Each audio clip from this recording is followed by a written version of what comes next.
Good morning. Now today we will discuss on the topic measurement of central tendency. ये topic आपके BCom second year के principle of statistics के unit second का topic है measurement of central tendency. The statistical measures which tell us the locations or position of central value or central point to describe the central tendency of the entire mass of data is known as measurement of central tendency. माध्य केवल एक गणितीय धारणा है जैसा कि विभिन्न प्रकार की जनसंख्या के जीवन की माध्य अवधि जो किसी विशेष समूह के अनुरूप नहीं होती है, परंतु अंकगणितीय निष्कर्ष को अभिव्यक्ति करने का संक्षिप्त ढंग है। माध्य समंकों को विस्तार के अंतर्गत स्थित एक ऐसा मान है जिसका प्रयोग श्रेणी के सभी मूल्यों का प्रतिनिधित्व करने के लिए किया जाता है। एक माध्य समंक के विस्तार अंतर्गत ही किया जाता है, इसलिए इसे केंद्रीय मूल्य का माप भी कहते हैं। माध्य को केंद्रीय प्रवृत्ति का माप भी कहते हैं। इसका कारण यह है कि समूह के व्यक्तिगत मद माध्य मूल्य के चारों ओर केंद्रित रहते हैं। माध्य को स्थान संबंधी प्रतिरूपी मूल्य या सारांश अंक भी कहते हैं।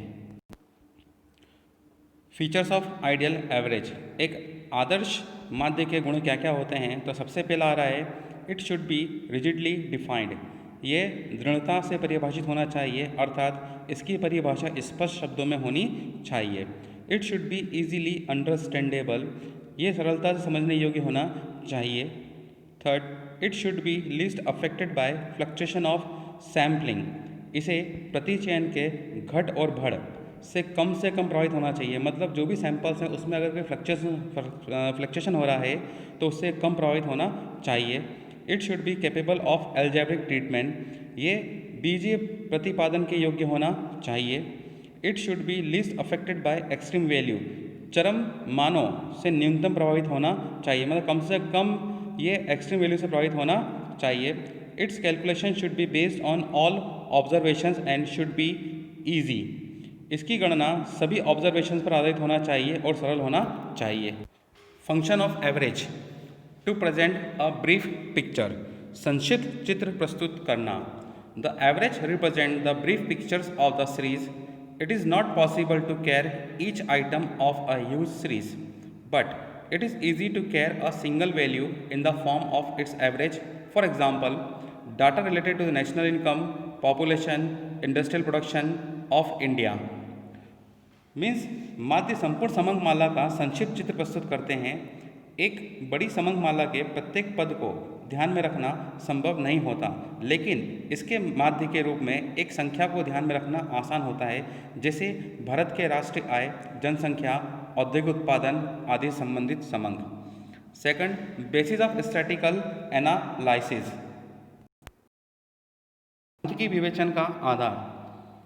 Various measures of statistical analysis such as dispersions, correlations, regression, etc. are interpreted on the basis of average. सांख्यिकी विश्लेषण की अधिकांश माप जैसे अपकिरण, सहसंबंध, प्रतिगमन आदि का विवेचन माध्य के आधार पर ही किया जाता है। To facilitate comparison. तुलनात्मक अध्ययन संभव करना। Two or more series can be compared easily by presenting the data in the form of an average.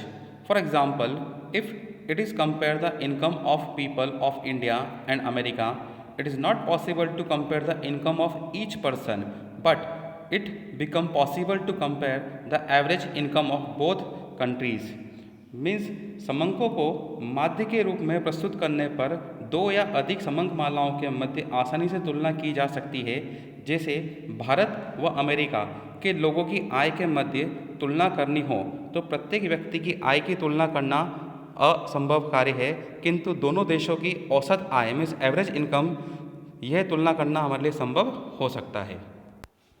Helpful in decision. The निर्णय में सहायक। The average plays an important role in various types of business decision. For example, on an average, how many passengers travel on railway track?